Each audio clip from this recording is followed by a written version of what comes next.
அமரர் கல்கியின் சிவகாமியின் சபதம் பாகம் 4 9ஆம் அத்தியாயம். யுத்த பேரிகை. தேவி, இந்த புராதன பல்லவ சிம்மாசனம் உன்னை போன்ற உத்தமையை தனக்கு உரியவளாக பெறுவதற்கு எத்தனையோ காலம் தவம் செய்திருக்க வேண்டும். உன்னை பட்ட மகிழ்ச்சியாக பெறுவதற்கு நான் எவ்வளவோ ஜென்மங்களில் பாக்கியம் செய்திருக்க வேண்டும் என்று மாமல்ல சக்கரவர்த்தி கூறியபோது அவரது வைரம் பாய்ந்த கம்பீர குரலும் தழுதழுத்தது. வானமாதேவிக்கோ புள்ளங்காகிதம் உண்டாயிற்று. ஏதேதோ சொல்ல வேண்டுமென்று தேவி பிரயத்தனப்பட்டாள். ஆனால் வார்த்தைகள் வெளிவரவில்லை. பல்லவேந்திரர் மேலும் கூறினார். பாண்டியர் குல விளக்கே, கேள்.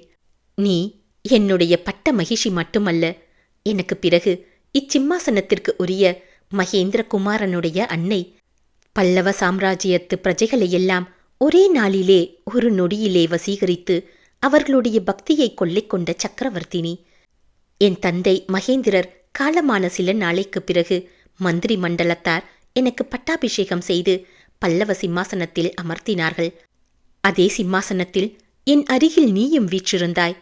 நம் இருவருக்கும் ஆசி கூறிய எங்கள் குலகுரு ருத்ராச்சாரியார் நாம் சிம்மாசனத்தில் வீற்றிருக்கும் காட்சியானது சொர்க்கலோகத்து தேவ சபையில் தேவேந்திரனும் இந்திராணியும் கொள்ளுவீற்றிருப்பது போல் இருக்கிறது என்று ஆசி கூறினார்.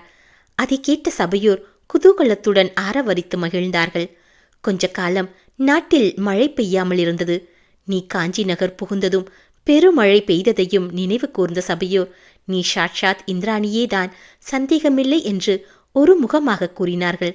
செந்தமிழ் புலவர்கள் உனக்கு வானமாதேவி என்று பெயர் சூட்டி வாழ்த்தி பாடல்கள் புனிந்தார்கள். அது முதல் அரண்மனையிலும் நாடு நகரங்களிலும் உன்னை இந்திராணி என்றும் வானமாதேவி என்றும் என் பிரஜைகள் பெருமையோடு சொல்லி வருகிறார்கள். அப்பேற்பட்ட உன்னை இந்த பல்லவ சிம்மாசனத்திலிருந்து இறக்கி விடுவதற்கு இந்த உலகிலே வேறு யாருக்கும் உரிமை கிடையாது. வானமாதேவி அப்போது குறுக்கிட்டு ஒரு கேள்வி கேட்டாள். சுவாமி, இந்த பல்லவ சிம்மாசனத்துக்கு மட்டும்தானே நான் உரிமையுடையவள்? தங்களுடைய இதய சிம்மாசனத்தில் எனக்கு இடம் கிடையாதல்லவா? சற்றும் எதிர்பாராத மேற்படி கேள்வி மாமல்லரை ஒரு கணம் திகைப்படைய செய்துவிட்டது. சற்று நிதானித்த பிறகு வானமாதேவியை அன்புடன் நோக்கி கூறினார். ஆகா, இத்தகைய சந்தேகம் உன் மனதிலே ஏற்பட்டிருந்தும் சென்ற 9 வருஷ காலமாக என்னை ஒன்றும் கேளாமலேயே இருந்து வந்திருக்கிறாயல்லவா? தமிழ் மறை தந்த திருவள்ளுவ முனிவர் தெய்வம் தொழுவா அல் கொழுநற் தொழுதொழுவாள் பெய்யென பெய்யும் மழை என்று கூறி அருளினார். அவருடைய பொய்யாமொழிக்கு நீயே உதாரணமாவாய். சாதாரண பெண் ஒருத்திக்கு அத்தகைய சந்தேகம் தோன்றியிருந்தால் தினம் 100 தடவை அதை பற்றி கேட்டு கணவனை நரக வேதனைக்கு உள்ளாக்கியிருப்பாள். பிரபு, அப்படியானால் இந்த அரண்மனையிலே நான் கேள்விப்பட்டதிலும் நாட்டிலும் நகரத்திலும் ஜனங்கள் பேசிக்கொள்வதிலும் உண்மை கிடையாதா? அதை எண்ணிக்கொண்டு நான் எத்தனையோ இரவுகள் உறக்கமின்றி கழித்ததெல்லாம் வீண் மடமைதானா என்று வானமாதேவி சிறிது உற்சாகத்துடன் கேட்டாள். தேவி, உண்மை இல்லாமல் ஒரு வதந்தி பிறக்காது. நீ கேள்விப்பட்டது முழுவதும் பொய்யல்ல. ஆனால் அது என் பூர்வ ஜென்மத்தை சேர்ந்த விஷயம் என்று கூறிவிட்டு மாமல்லர் சற்று நேரம் அகநோக்குடன் இருந்தார். பின்னர் ஒரு நீண்ட பெருமூச்சு விட்டுவிட்டு அவர் கூறியதாவது: ஆம், அது என் பூர்வ ஜென்மத்தின் நிகழ்ச்சி. தேய்ந்து மறைந்து போன பழைய கதை. என்னுடைய இளம் பிரயாயத்தில் மகேந்திர பல்லவரின் ஏக புதல்வனாய், கவலையும் துயரமும் இன்னதென்று அறியாதவனாய் நான் வளர்ந்த காலத்தில் வானமும் பூமியும் ஒரே இன்பமயமாய் எனக்கு தோன்றிய நாட்களில் ஒரு சிற்பியின் மகள் என் இதயத்தில் இடம் பெற்றிருந்தாள். அவளுக்காக என் உடல் பொருள் ஆவியையும் இந்த பல்லவ குலத்தின் பெருமையையும் தத்தம் செய்ய நான் சித்தமாயிருந்தேன். ஆனால் இன்றைய தினம் அவளுடைய உள்ளத்திலே அன்பை காட்டிலும் ஆங்காரம் மேலிட்டு என்னுடைய இதமான வார்த்தைகளை உதாசீனம் செய்தாலோ, 100 காத தூரம் நான் அவளை தேடிச் சென்று என்னுடன் வரும்படி அழைத்தபோது வெறும் பிடிவாதம் காரணமாக என்னுடன் வருவதற்கு மறுத்தாளோ, அன்றே என்னுடைய இதயத்திலிருந்து அவள் விலகிச் சென்றாள்.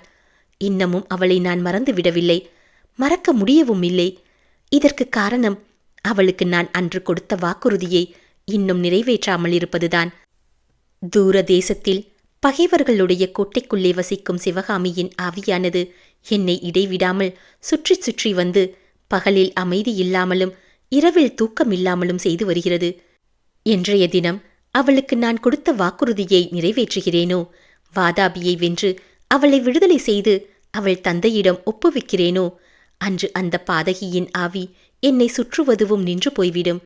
அன்றைக்கே அவளுடைய நினைவை என் உள்ளத்திலிருந்து வேரோடு பிடுங்கி எரிந்து விடுவேன். பின்னர் என் மனதிலே உன்னையும் நமது அருமை குழந்தைகளையும் இந்த பல்லவ ராஜ்யத்தின் மகோன்னதத்தையும் தவிர வேறெதுவும் இடம்பெறாது. தேவி, நான் சொல்வதில் உனக்கு நம்பிக்கை ஏற்படுகிறதா? அல்லது இதெல்லாம் உலகில் காமாதூரர்களான புருஷர்கள் சாதாரணமாய் சொல்லும் பசப்பு வார்த்தைகள் என்றே நினைக்கிறாயா என்று மாமல்லர் கேட்டார். வானமாதேவி அக்கணமே அந்த கட்டிலிலிருந்து கீழிறங்கி மாமல்லரின் பாதங்களை தொட்டு, பிரபு, தங்களுடைய வார்த்தை எதிலும் நான் அவநம்பிக்கை கொள்ளேன். தங்களுடைய வாக்குகளுக்கு விரோதமாக என் கண்ணெதிரிலே தாங்கள் நடந்து கொள்வதாக தோன்றுமானால் என் கண்களின் பேரிலேதான் அவநம்பிக்கை கொள்வேன். தங்களை சந்தேகிக்க மாட்டேன் என்றாள். சந்தேகமும் ஆங்காரமும் நிறைந்த சிவகாமியின் காதலுக்கும் இந்த தென்பாண்டிய நாட்டு மங்கையர் திலகத்தின் சாத்வீக பிரேமைக்கும் உள்ள வேற்றுமையையும் குறித்து மாமல்லரின் உள்ளம் சிறிது நேரம் சிந்தனையில் ஆழ்ந்திருந்தது. சட்டென்று சுயநினைவு பெற்று வானமாதேவியை இரு கரங்களிலாலும் தூக்கி கட்டிலில் தம் அருகில் உட்கார வைத்து கூறினார். இந்த விஷயத்தை பற்றி இப்போது கேட்டதே நல்லதாய் போயிற்று. என் தலையிலிருந்து ஒரு பெரிய பாரத்தை நீக்கிவிட்டாய். அதற்கு ஈடாக உன்னிடம் இந்த பெரிய ராஜ்யத்தின் பாரத்தை நான் ஒப்புவித்துவிட்டு போகப் போகிறேன். நான் இல்லாத காலத்தில் மந்திரி மண்டலத்தார் ராஜ்ய விவகாரங்களை கவனித்துக் கொள்வார்கள் என்றாலும் முக்கியமான காரியங்களில் உன்னுடைய அபிப்பிராயத்தை கேட்டே செய்வார்கள். ஆனால் தேவி, ஒரு முக்கியமான காரியத்தை மட்டும் உன்னுடைய தனி பொறுப்பாக ஒப்புவிக்கப் போகிறேன். அதை அவசியம் நிறைவேற்றித் தருவதாக நீ எனக்கு வாக்களிக்க வேண்டும் என்று சக்கரவர்த்தி கேட்டதும் வானமாதேவியின் முகத்தில் பெருமித கிளர்ச்சி காணப்பட்டது. பிரபு, இந்த அபலை பெண்ணினால் ஆகக்கூடிய காரியம் ஏதேனும் இருந்தால் கட்டளையிடுங்கள். அதை என்னுடைய பரம பாக்கியமாக கருதி நிறைவேற்றி வைக்கிறேன் என்றாள். காரியம் இருக்கிறது. அது மிகவும் முக்கியமான காரியம். உன் சகோதரன் மகன் நெடுமாறன் ஒரு பெரிய சைனியத்துடன் வாதாபி படையெடுப்பில் என்னோடு சேர்ந்து கொள்வதற்காக புறப்பட்டான். இன்னும் வந்து சேரவில்லை. வராக நதிக்கரையில் தேக அசௌக்கியம் காரணமாக தங்கியிருப்பதாகவும் 1 வாரத்தில் காஞ்சிக்கு வந்து சேர்வதாகவும் அதுவரையில் நான் அவனுக்காக காத்திருக்க வேண்டும் என்றும் சொல்லி அனுப்பியிருக்கிறான். அப்படி நான் தாமதிப்பது அசாத்தியமான காரியம். நமது குலகுரு பார்த்து சொன்ன நாளில் நான் கிளம்பியே தீர வேண்டும். தேவி, வழியில் நெடுமாறன் சமணர்களின் மாய வலையிலே விழுந்திருப்பதாக எனக்கு செய்தி எட்டியிருக்கிறது. சமணர்கள் என் மீது எப்படியாவது பழி தீர்க்க வஞ்சம் கொண்டிருப்பதை நீ அறிவாய். இந்த நிலையில் நெடுமாறனால் இவ்விடம் தீங்கு எதுவும் நேராமல் நீதான் பார்த்து கொள்ள வேண்டும். இப்படி மாமல்லர் கூறி வாய் மூடுவதற்குள் வானமாதேவி, பிரபு, இந்த விஷயத்தில் தாங்கள் கொஞ்சமும் கவலையின்றி நிம்மதியாக செல்லுங்கள். என் பிறந்தகத்தைச் சேர்ந்தவர்களால் தங்களுக்கு எவ்வித கெடுதலும் நேருவதற்கு நான் விடமாட்டேன்.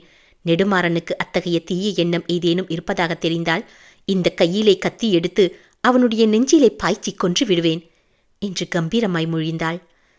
மாமல்லர் லேசாக புன்னகை புரிந்துவிட்டு கூறினார். வேண்டாம் வேண்டாம், உன்னுடைய மல்லிகை இதழ் போன்ற மிருதுவான தளிர்கரங்கள் கத்தியை பிடித்தால் நோகுமல்லவா? நீ கத்தி எடுக்க வேண்டாம். அப்படி ஒருவேளை அவசியம் நேர்ந்தால் நமச்சிவாய வைத்தியரை கேட்டு நல்ல விஷமாக வாங்கி வைத்துக்கொண்டு அதை பாலிலே கலந்து கொடுத்துவிடு. ஆனால் அந்த மாதிரி அவசியம் ஒன்றும் அநேகமாக நேராது. என்னுடைய சந்தேகம் கொஞ்சமும் ஆதாரமற்றதாயிருக்கலாம்.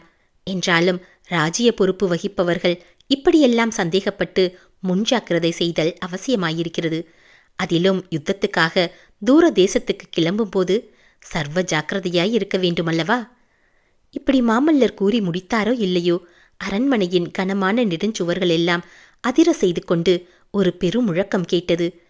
கேட்கும்போதே ரோம சிலிர்ப்பு உண்டாகும்படியான அந்த சத்தம் வெளியிலே எங்கேயோ தொலை தூரத்திலிருந்து வருகிறதா, அல்லது தரைக்கு அடியிலே பாதாளத்திலேயுள்ள பூகற்பத்திலே இருந்து வருகிறதா என்று தெரியாதபடி அந்த படுக்கை அறைக்குள்ளே எப்படியோ புகுந்து வந்து சூழ்ந்தது. அந்த சப்தம் காதினால் கேட்கக்கூடிய சத்தம் மட்டுமல்ல, உடம்பினாலே ஸ்பரிசித்து உணரக்கூடிய சத்தமாயிருந்தது. ஆகா, நடுராத்திரி ஆகிவிட்டது, யுத்த பேரிக்கை முழங்குகிறது என்று மாமல்லர் துள்ளி எழுந்தார். அவ்வாறு மாமல்லரை துள்ளி எழச் செய்த யுத்த பேரிகையின் முழக்கம் அவருடைய மனக்கண்ணின் முன்னால் அதிபயங்கரமான போர்க்களங்களின் காட்சியை கொண்டு வந்து காட்டியது. பெரிய கருங்குன்றுகள் இடம் விட்டு நகர்ந்து ஒன்றையொன்று தாக்குவது போலவும், ஆயிரக்கணக்கான போர் யானைகள் கோரமாக பிளிரிக்கொண்டு ஒன்றையொன்று மோதி தாக்கின. 100 ரதங்கள் பூமி அதிரும்படியாக விரைந்து சென்று ஒன்றின் மீது ஒன்று இடித்து தூள் தூளாகி விழுந்தன. 10,000கணக்கான குதிரைகள் வாயு வேகமாக பாய்ந்து சென்று போர்க்களத்தின் மத்தியில் சந்திக்க, அவற்றின் மீதிருந்த போர் வீரர்கள் கையில் இருந்த ஈட்டிகளைக் கொண்டு ஒருவரையொருவர் தாக்கிய போது ஈட்டிகள் மின்னலைப் போல் ஒளி வீசி கண்களை பறித்தன. லட்சக்கணக்கான போர் வீரர்கள் கூரிய வாள்களைக் கொண்டு ஒருவரையொருவர் வெட்டித் தள்ளினார்கள். பார்க்க பயங்கரமான இரத்த வெள்ளம் ஒரு பெரிய மாநதியின் பிரவாகத்தைப் போல் ஓடிற்று. அந்த பிரவாகத்தில் உயிரிழந்த கரிகளும் பரிகளும், காலும் கையும் தலையும் வெட்டுண்ட மனிதர்களின் உடல்களும் மிதந்து சென்றன. இந்த பயங்கரமான கோர காட்சியுடன் கலந்து ஒரு பெண்ணின் ஆங்காரம் நிறைந்த முகத்தோற்றமும் மாமல்லரின் அகக்காட்சியில் தென்பட்டது. அது சிற்பி மகள் சிவகாமியின் முகம்தான் என்று சொல்ல வேண்டியதில்லையல்லவா? 9ஆம் அத்தியாயம் நிறைவு பெற்றது. 10ஆம் அத்தியாயம். மங்கையர்க்கரசி. அர்த்தராத்திரியில் அந்தப்புறத்துக்குள்ளே புகுந்த மாமல்லரின் காதிலே ஒலித்த யுத்த பீரிக்கையின் முழக்கமானது அந்த காஞ்சி நகரில் வாழ்ந்த லட்சக்கணக்கான மக்கள் காதிலும் ஒலித்தது. ஒவ்வொருவருக்கும் ஒவ்வொருவித உணர்ச்சியை அந்த முழக்கம் உண்டாக்கிற்று. அந்த நடுநிசி வேளையில் காஞ்சி அரண்மனையைச் சேர்ந்த நந்தவனத்தில் பிராயம் முதிர்ந்த ஒரு மனிதரும் கட்டழகியான ஓர் இளம்பெண்ணும் தனிமையாக உலாவிக் கொண்டிருந்தார்கள். வானத்திலே பிரகாசித்துக் கொண்டிருந்த சந்திரனோடு போட்டியிட்டுக் கொண்டு அந்த பெண்ணின் வதன சந்திரன் பிரகாசித்துக் கொண்டிருந்தது. யுத்த பேரிகையின் முழக்கத்தை திடீரென்று கேட்டதும் பெருங்காற்றில் பூங்கொடி நடுங்குவதைப் போல் அந்த யுவதியின் உடம்பும் நடுங்கிற்று. பீதி நிறைந்த குரலில், "அப்பா, இது என்ன ஓசை?" என்று கேட்டுக்கொண்டே அந்த பேதை பெண் தன் தந்தையை கட்டிக்கொண்டாள். "குழந்தாய், யுத்த பேரிகை முழங்குகிறது. நான் உன்னிடம் விடை பெற வேண்டிய சமயம் நெருங்கிவிட்டது" என்று அந்த பெரியவர் கூறினார். நிலா வெளிச்சத்தில் சற்று உற்று பார்த்தோமானால் அந்த இருவரையும் நாம் ஏற்கனவே பார்த்திருக்கிறோம் என்பது நினைவு வரும். ஆம், அன்று பகலில் ஏகாம்பரேஸ்வரர் சந்நிதியில் புருஷர்களின் கோஷ்டியிலே அந்த பெரியவரும் பெண்களின் வரிசையிலே அந்த இளநங்கையும் நின்று கொண்டிருக்கவில்லையா? அந்த பெண்ணின் முகத்திலே அப்போது ததும்பிய பரவசமான பக்தி பாவத்தைக் கண்டு நாம் வியக்கவில்லையா? அவ்விருவரும் கொடும்பாள்ளூர் சோழ வம்சத்தைச் சேர்ந்த செம்மியன் வளவனும் அவனுடைய செல்வ திருமகளுமேயாவர். கரிகால் வளவன் காலத்திலிருந்து சில நூற்றாண்டுகள் மிக பிரபலமாக விளங்கியிருந்த சோழ ராஜ்யமானது நாளடைவில் சீரும் சிறப்பும் குன்றி தெற்கே பாண்டியர்களாலும் வடக்கே பல்லவர்களாலும் நெருக்கப்பட்டு மிக்க க்ஷீண நிலையை அடைந்ததோடு சோழ வம்சமும் 2-3 கிளைகளாக பிரிந்து போயிருந்தது. உறையூரில் நிலை பெற்ற சோழ வம்சத்து மன்னர்கள் ஒரு சிறு ராஜ்யத்துக்கு உரியவர்களாயிருந்தார்கள். கொடும்பாளூர் கிளை வம்சத்தின் பிரதிநிதியாக அப்போது விளங்கிய செம்பியன் வளவனுக்கு புத்திர பாக்கியமில்லை. குலத்தை விளங்க வைக்க ஒரு புதல்வி மட்டுமே இருந்தாள். அந்த அருமை குமாரிக்கு மங்கையர்க்கரசி என்ற செல்வப் பெயரை செம்பியன் வளவன் சூட்டினான். ஆசை காரணமாக தகப்பன் சூட்டிய பெயர் என்றாலும் பெண்ணை பார்த்தவர்கள் அனைவரும் இத்தகைய பெண்ணுக்கு இந்த பெயரே தகும் என்றார்கள். அப்படி தேக சௌந்தரியத்திலும் குண சௌந்தரியத்திலும் அவள் சிறந்து விளங்கினாள். தன்னுடைய ஆயுள் முடிவதற்குள்ளே தன் மகளை தென்னாட்டின் சிறந்த ராஜவம்சம் ஒன்றில் பிறந்த ராஜகுமாரனுக்கு கல்யாணம் செய்து கொடுத்துவிட வேண்டும் என்ற ஆசை செம்பியன் மனதிலே குடிகொண்டு இரவு பகல் அதே கவலையாக இருக்கும்படி செய்தது. இந்த நிலையில் வாதாபி படையெடுப்பு சைனியத்தில் வந்து சேரும்படி தென்னாட்டு மன்னர் குலத்தினர் அனைவருக்கும் மாமல்லரிடமிருந்து ஓலை வந்தபோது அவனுக்கும் மனோரதம் நிறைவேறுவதற்கு இதுவே தருணம் என்று எண்ணி உற்சாகமடைந்தான். இந்த தள்ளாத பிராயத்தில் அவன் போருக்கு கிளம்பி வந்ததற்கு முக்கிய காரணம் காஞ்சி நகரில் அச்சமயம் பல தேசத்து ராஜகுமாரர்கள் கூடியிருப்பார்கள் என்றும் அவர்களில் யாருக்கேனும் மங்கையர்க்கரசியை மனம் புரிவிப்பது ஒருவேளை சாத்தியமாகலாம் என்றும் அவன் நம்பியதுதான். "அப்பா, உண்மையாகவே என்னை இங்கே விட்டுவிட்டு போகப் போகிறீர்களா? இந்த பெரிய அரண்மனையில் முன்பின் தெரியாதவர்களுக்கு மத்தியில் நான் எப்படி காலம் கழிப்பேன்? ஒருவேளை யுத்த களத்திலே தங்களுக்கு ஏதாவது நேர்ந்துவிட்டால் என் கதி என்ன ஆவது?" என்று புலம்பினாள் செம்பியன் குமாரி மங்கையர்க்கரசி. குழந்தாய், நமது குலதெய்வமான முருகப்பெருமான் உன்னை காப்பதற்கு இருக்கும்போது நீ ஏன் கவலைப்பட வேண்டும்? எந்த பெருமானுடைய வேலாயுதமானது மலையை பொடியாக்கியதோ, கடல் நீரை வற்றச் செய்ததோ, சூரனை வதைத்ததோ, பானுகோபனை சம்ஹரித்ததோ, தேவர்களுக்கு அபய பிரதானம் அளித்ததோ, அத்தகைய வெற்றிவேல் உனக்கு என்றும் துணையாயிருக்கும் குழந்தாய்.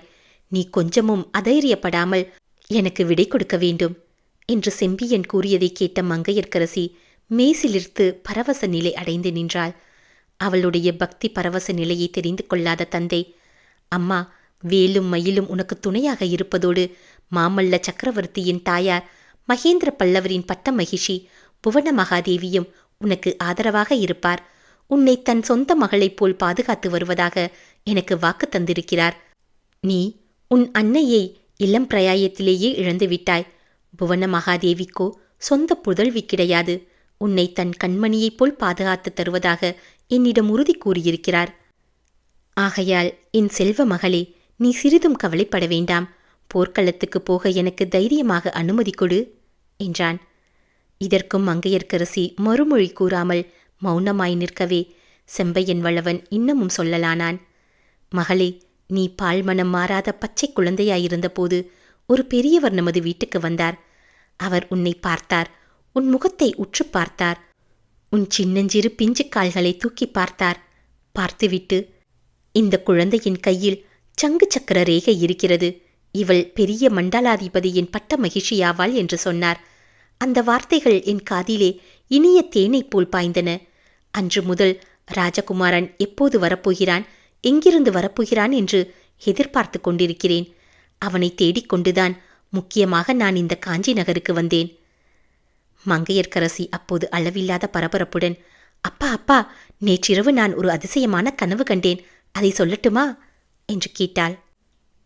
10ஆம் அத்தியாயம் நிறைவு பெற்றது.